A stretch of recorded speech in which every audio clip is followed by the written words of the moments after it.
Shalom Lekulam. Welcome everyone to the latest in the Menachem Begin Heritage Center's English Zoom series. My name is Paul Gross. I'm a senior fellow here at the center, and it's my pleasure to welcome you wherever you are in the world. I know we have people from Israel and the United States, the UK, and many other places in the world, perhaps even from Asia, given the topic of this particular event and this series. Before I introduce our speaker and the topic, just a little bit of info for those who are new to this.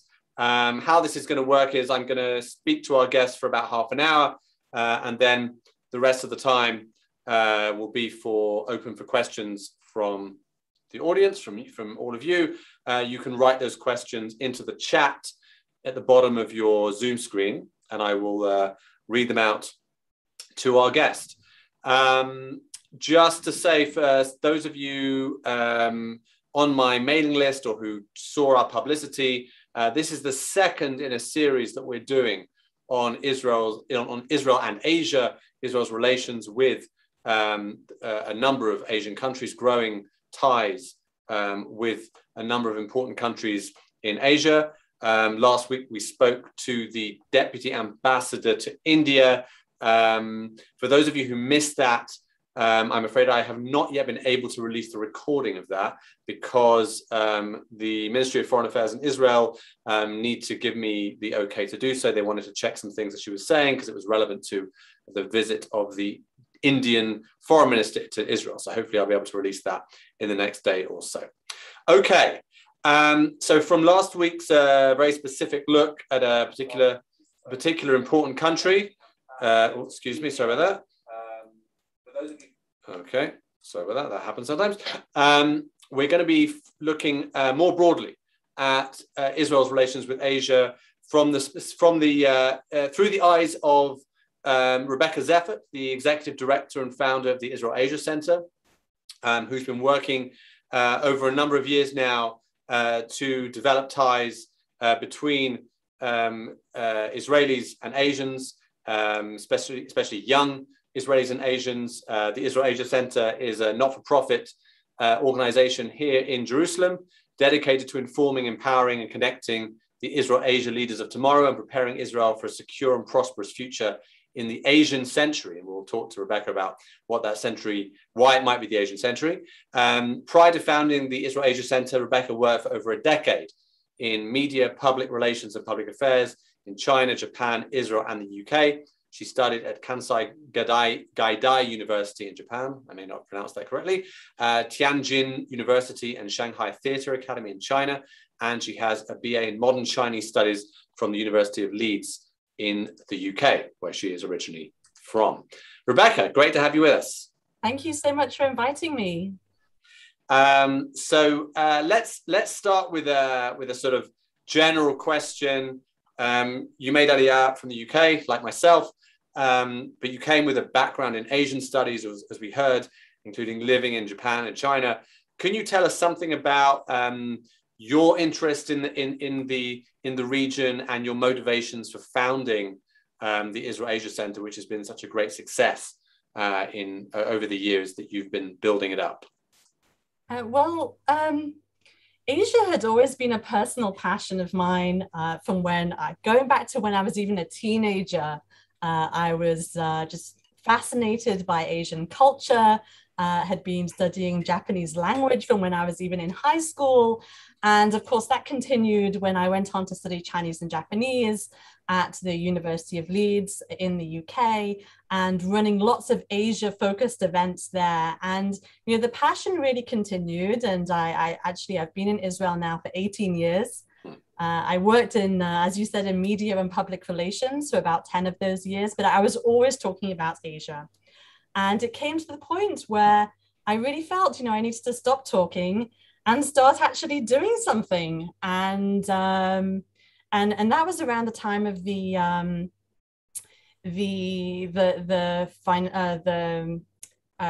financial crisis of 2008.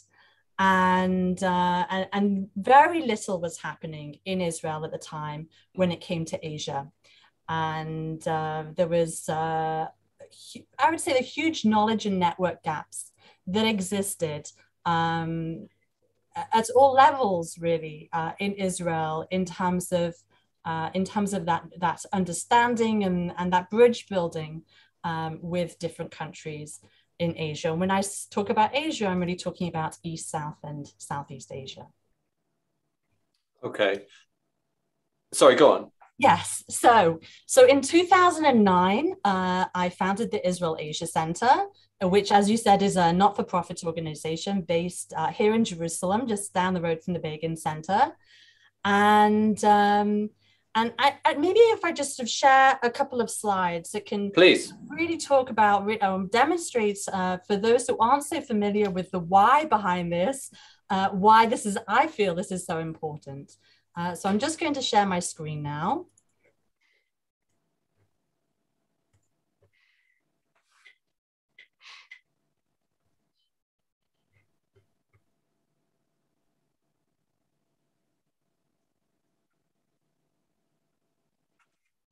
Okay, so I'm hopefully this is going to work. Okay, so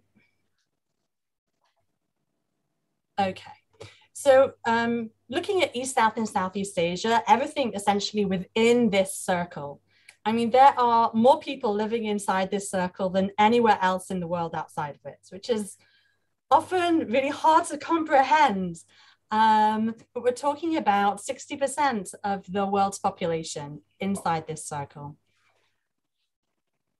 And today in 2021, sorry, just going back a little bit, 3 of the world's largest economies are in Asia. That's India, China, and Japan.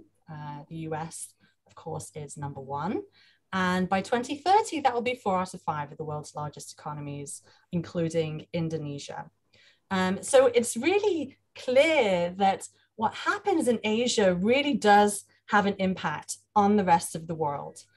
And at the Israel Asia Center, as you said, we're dedicated to informing, empowering, and connecting the Israel Asia leaders of tomorrow towards building a better and more sustainable future, and also a secure and prosperous future for Israel in the Asian century.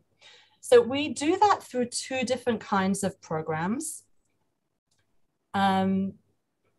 The first track of programs are public education and thought leadership events, which take the format of roundtables, summits, panels, press briefings that are dedicated to creating more Asia-informed and Asia-engaged leading decision makers and opinion shapers. So journalists, government officials, business leaders, heads of universities and think tanks here in Israel. And these are events that explore different trends and developments in Asia, and then taking a step and looking at, okay, what does this mean for Israel? Why is this important for us? Where is the potential for partnership building, for co-innovation? And in many cases as well, looking at what we can learn from some of these countries in Asia, especially with regards to challenges that we're facing and countries that have been grappling with some of these challenges for years now. So that's just a very brief overview of what we do on the public education side. The bulk of our work, though, is really in leadership building and programs focused on building future leaders in Israel-Asia relations. So we've been running these programs now for the past 10 years. We've put people through the programs from 14 different countries across Asia, including Israel, but also countries that don't have diplomatic ties with Israel, such as Malaysia and Indonesia. Wow. And these programs are high impact, and the alumni of just one of our programs have secured over $200 million now in investment from Asia in the Israeli economy, and are playing other leading roles in strengthening Israel's relations with Asia across different sectors, whether it's in media, in education, in government, and innovation and technology. Wow. I mean, what do you think? Because obviously I can, from what you're saying, and also we can see from the pictures as well, this involves both young people from Asia, and also Israeli young people. How do you think the young people from the Asian countries that come here or are involved in programs that are remotely done, how do they benefit from the programming? What do they get from being exposed to Israel? So I think there are benefits on both sides, not just for the Asian participants of the programs, but also the Israeli participants. And I think that when you bring people together from different countries, and even more so when you're running a program for people, whether you're taking them out of their comfort zone and they're experiencing something completely new, being exposed to new ideas, new people, new ways of doing things, it really broadens people's horizons and perceptions of what's possible. And I think that goes certainly for the Asian participants of our programs here in Israel, because they're actually, they're the ones who are stepping out of their comfort zones and are here in the country while they're participating in these programs, whereas the Israelis on the programs, of course, are Israelis and in Israel.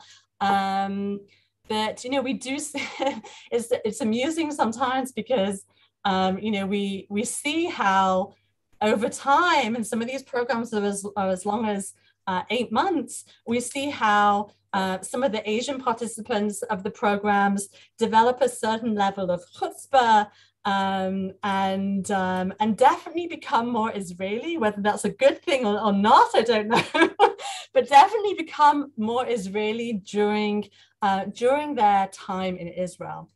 And for the Israelis as well, whether it's through our in-person programs here in Israel, whether it's through our online programs, there's always a transition that takes place through that process of those meeting of minds and working together with counterparts across very different cultures, which opens up completely new channels of cooperation, I think, for everybody involved. Well, I was going to say actually that one of the things that struck me thinking about this was when I think of Asian, not that I'm so familiar with Asian culture, and obviously it's not one culture, it's many different countries with very different cultures, but certainly when I think of countries like Japan and I don't know, South Korea, that have this very sort of formal way of doing things with everything seems, I sort of picture sort of straight lines and everyone acting with a certain deference to authority, and the exact opposite of Israel in all kinds of ways. So how does that play out? How do those culture clashes play out? That's really interesting because, of course, yes, most of these countries are very hierarchical. And of course, as you know, Israel is completely the opposite. We don't use titles. It's very informal. Everyone's called by their first name here.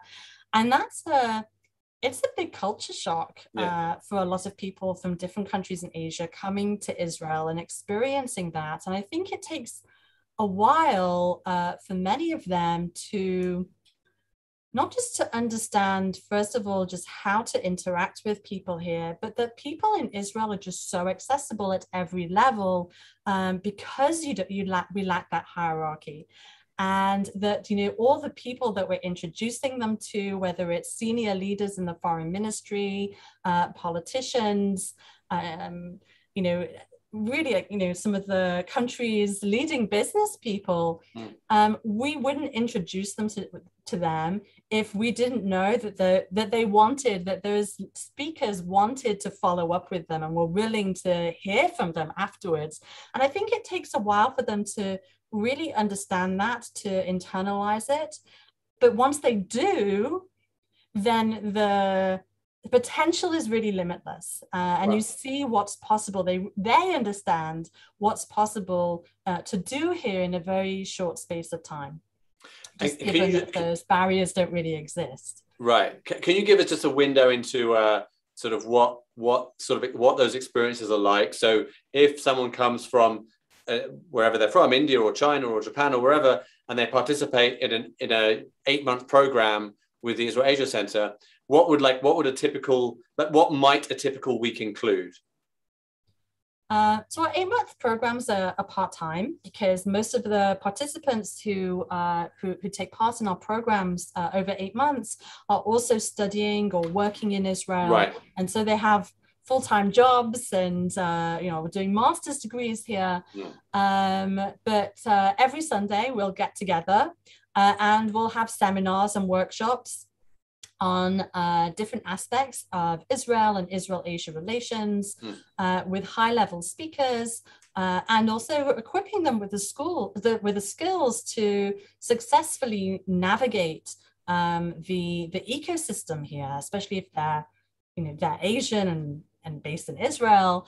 And during the course of the program, they have specific projects that they initiate that are focused on strengthening Israel-Asia relations in their respective fields. And that's, of course, is an opportunity for them to get out there and network and meet people and receive advice from their mentors. And the Asian participants of the programs also experience Israeli life through host families as well. They go for Friday night dinners, and when we've had situations in Israel where there's been a war, then they'll go and stay at their host families and stay with them in their shelter so they're not on their own. And so they really experience Israeli life firsthand in many respects.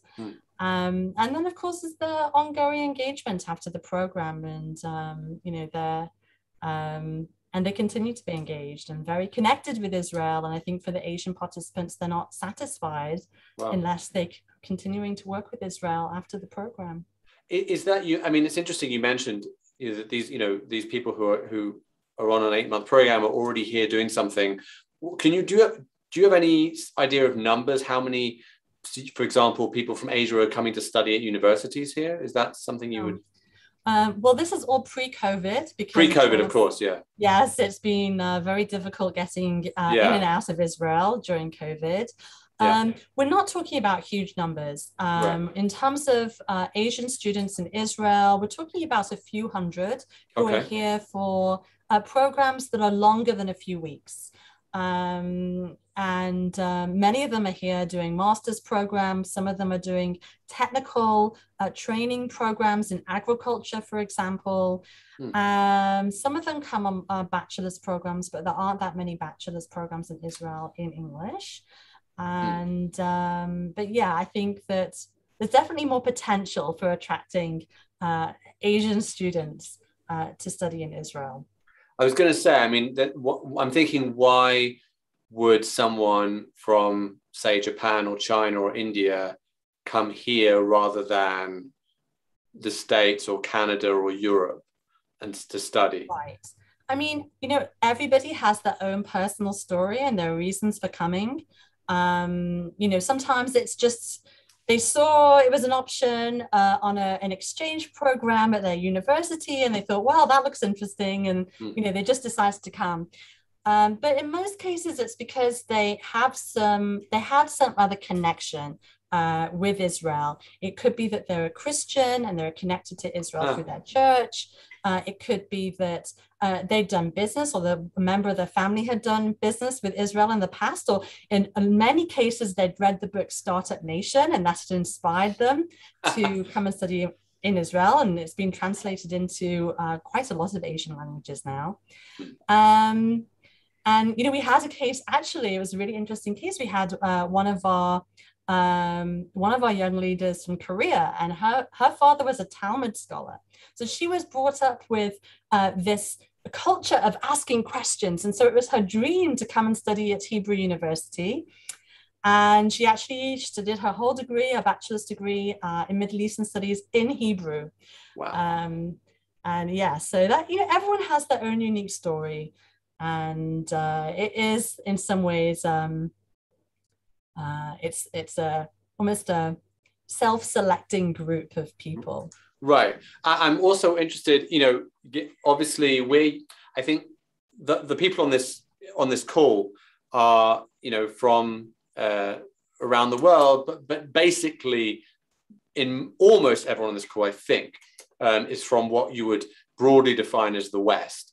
And there are specific ways of thinking, I think, about Israel and also about being Jewish and the way Jews relate to non-Jews, which are part of the West, which is to do with a specific history that Jews have in the West, which connects also to anti-Semitism, both past and present.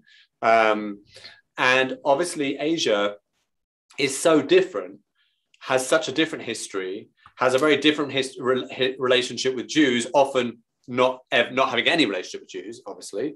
I'm interested in, from your, by now, extensive experience with people from different parts of Asia, can you give us a couple of, I don't know, either a general sense or some specific examples you can think of that are interesting of how they think of or thought of Israel and or Jews before they came here, some sort of sense that they might have had?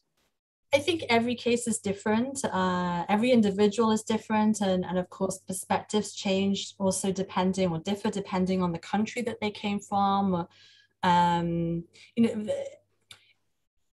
As a whole, countries in Asia don't have the same perceptions about Jews that Europe historically has.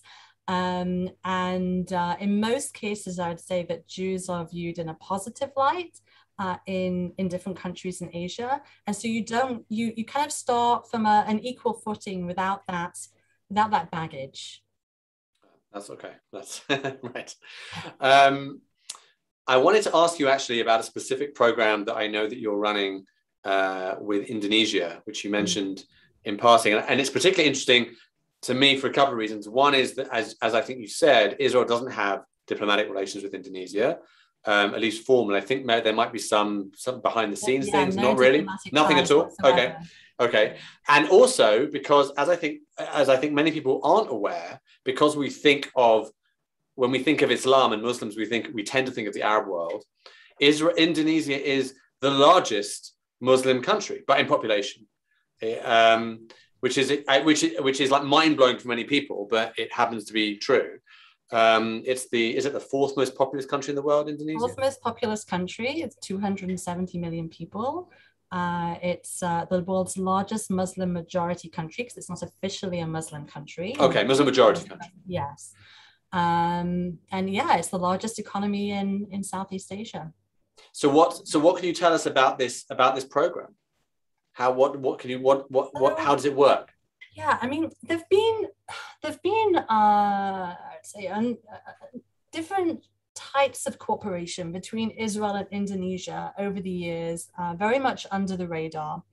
And in addition to also tourism, we have 50,000 Indonesians visit Israel in a normal year, pre-COVID, visiting Israel mainly as pilgrims. Most of those Christian, but also Muslim. While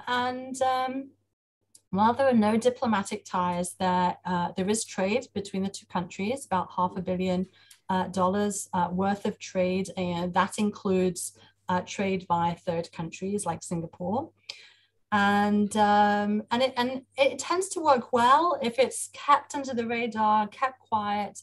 But there's a huge amount of untapped potential between the two countries in areas such as education, in food security, in healthcare, in finance, so many other areas. Water is another one. And we've wanted to do something. We wanted to do a dedicated program entirely to strengthening Israel-Indonesia relations. But logistically, it was always very difficult getting people together. And of course, when COVID hit, everybody moved online. And it seemed like the ideal opportunity to basically make this happen. The barriers fell away.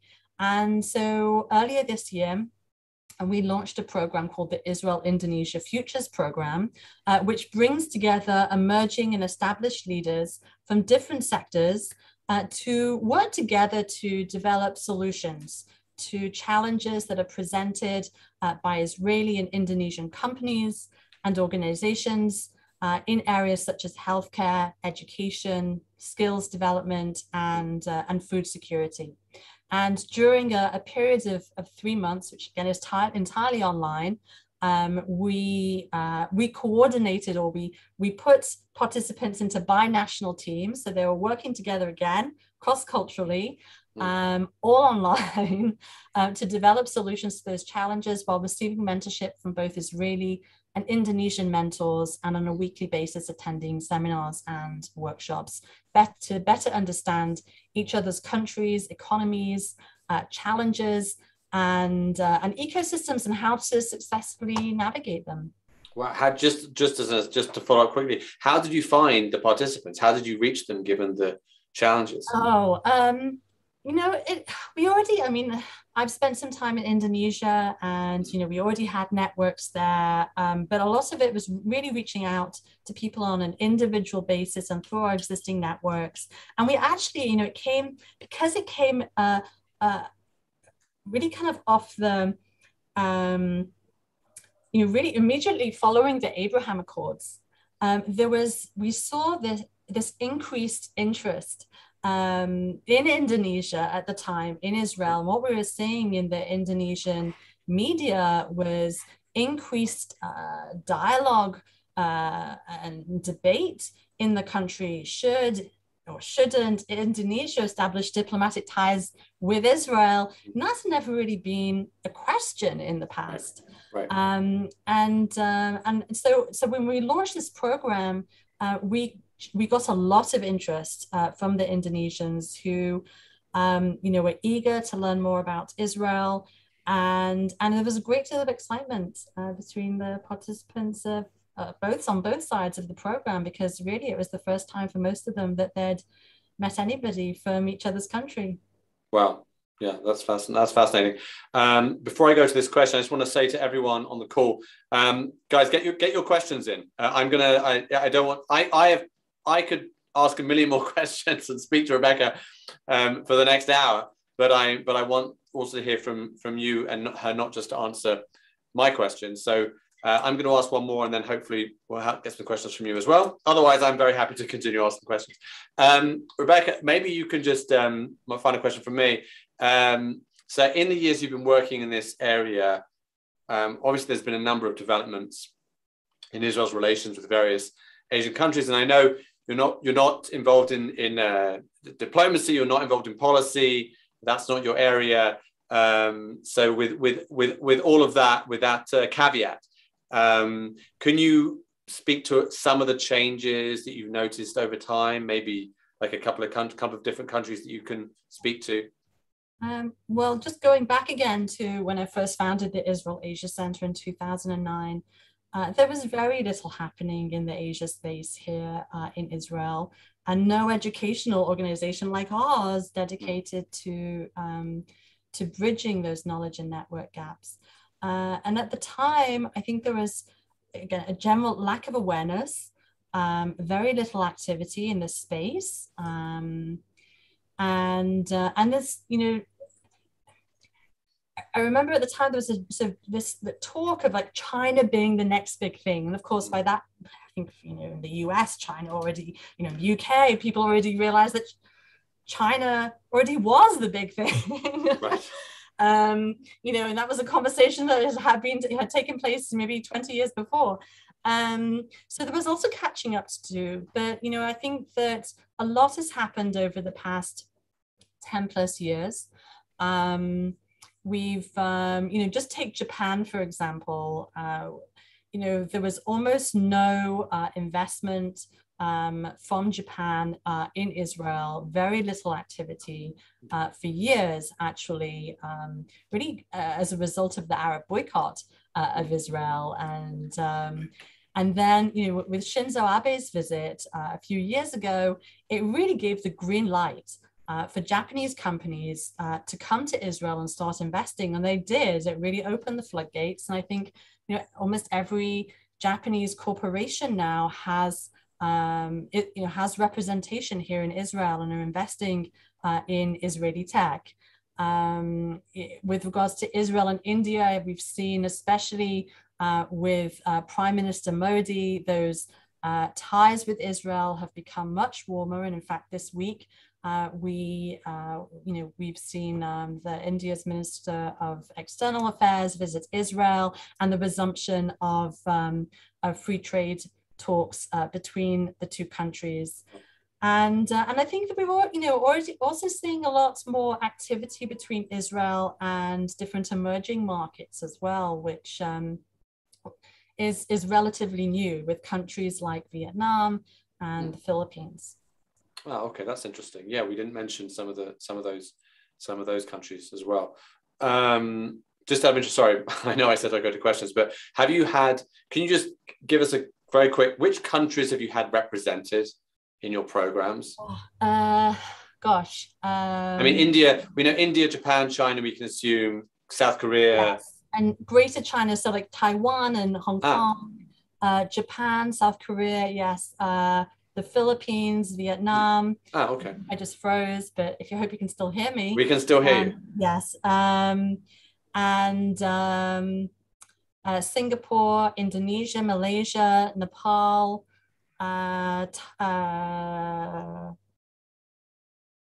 Israel. Okay. It's a long list. It's a long and impressive list. There's another one. Which was that? Mongolia. Mongolia. Wow. Okay. Okay. So we've got a few questions have come through. I'm going to put these to you. So, Svi Berg. Okay. So this is a question. You can decide how you want to answer this. He wants to know your opinion regarding Chinese involvement in infrastructure projects in Israel.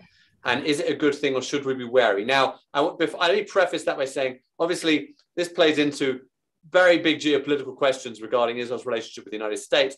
I don't expect you to go into that, but maybe there's something that you can draw on from your experience with Chinese participants, and also your own background in studying China and living in China. There's no doubt that Israel's relationship with China over recent years has become complicated. And Israel's really found itself right in the middle of the US-China trade war, and there's been a great deal of controversy between in terms of Chinese investments, as we said, in Israeli infrastructure projects like the Haifa Port project, and investment in companies that are seen in Israel to be strategically important. Look, I think there are no easy answers, but this isn't a question of whether we should or should not be doing business with China. China is the world's second largest economy.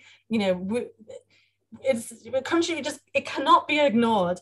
But I think that understanding China better, understanding how to navigate this relationship better, that will play out for Israel's interests in the long term. I think that's key, and I think Israelis, as you know, Paul, they have a tendency to think in very immediate terms. 2 years down the line is such a long way into the future.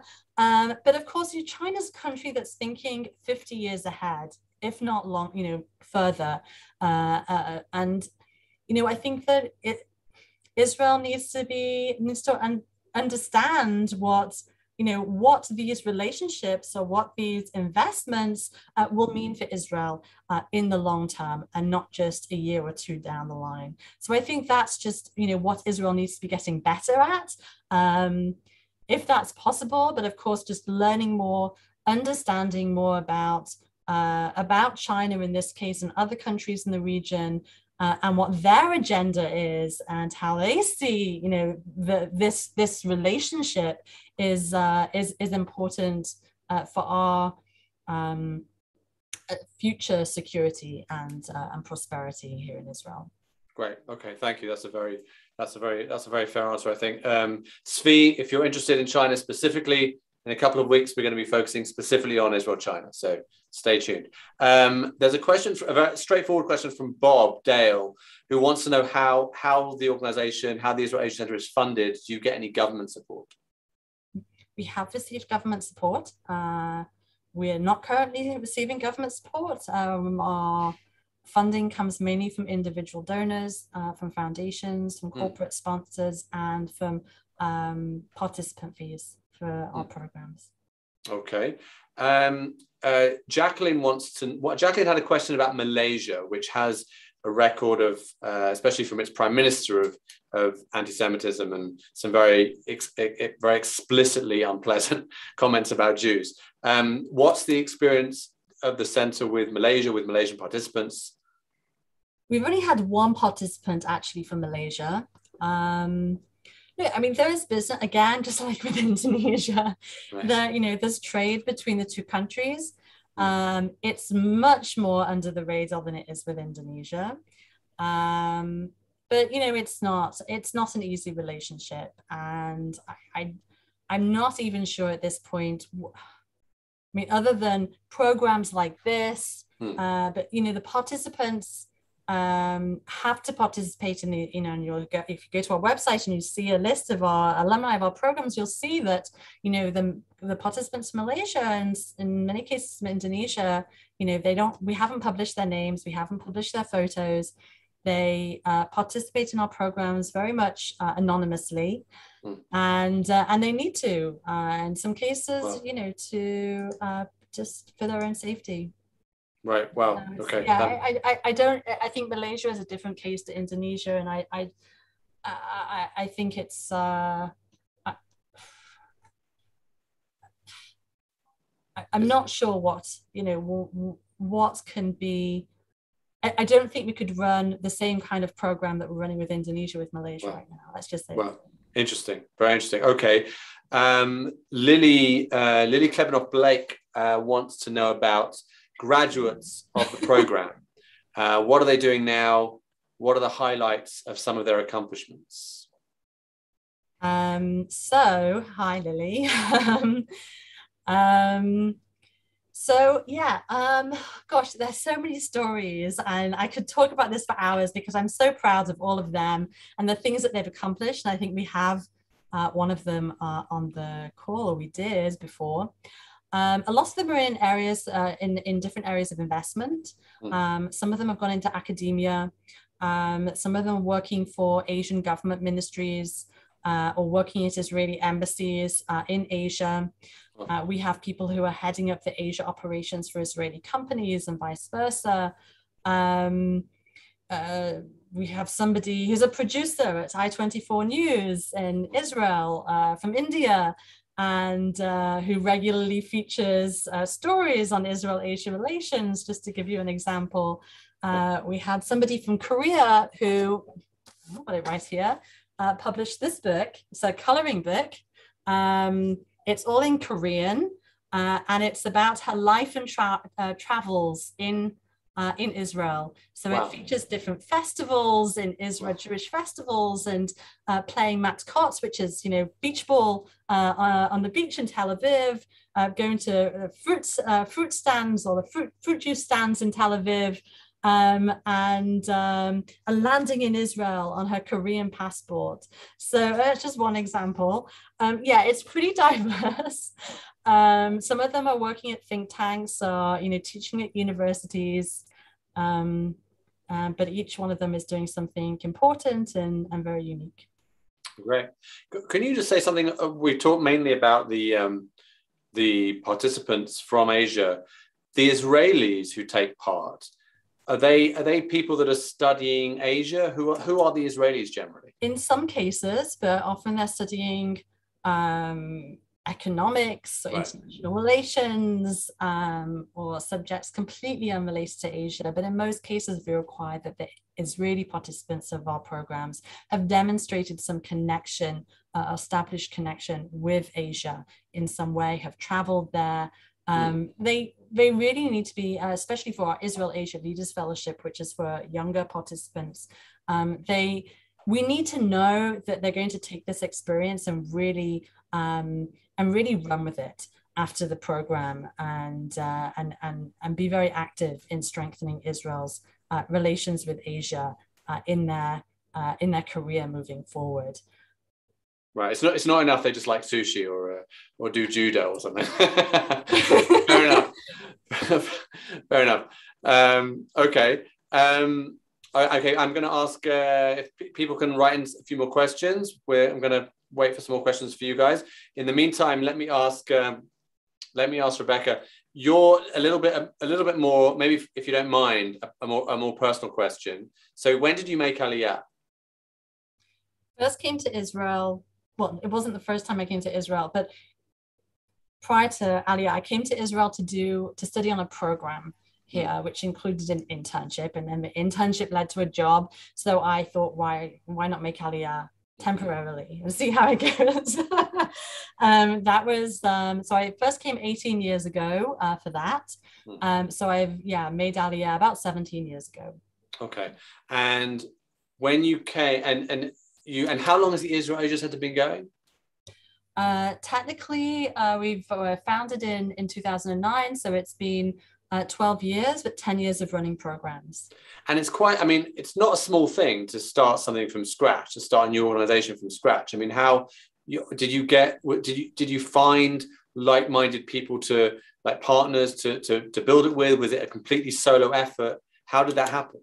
Yeah, I mean, it was, as some of the people on the call here will vouch for.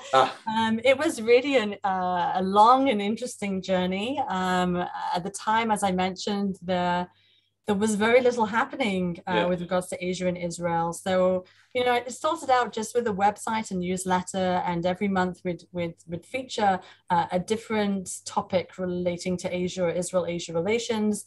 And I recruited a volunteer team of researchers and journalists to produce reports and op-eds and conduct interviews, and with expertise from different countries across Asia, from Malaysia to India, China, Japan, Korea, all of them in Israel, and through that we were able to identify who was out there, what was happening, what was our potential to add value in this space. And I think it's not easy for any organization or startup to focus in and really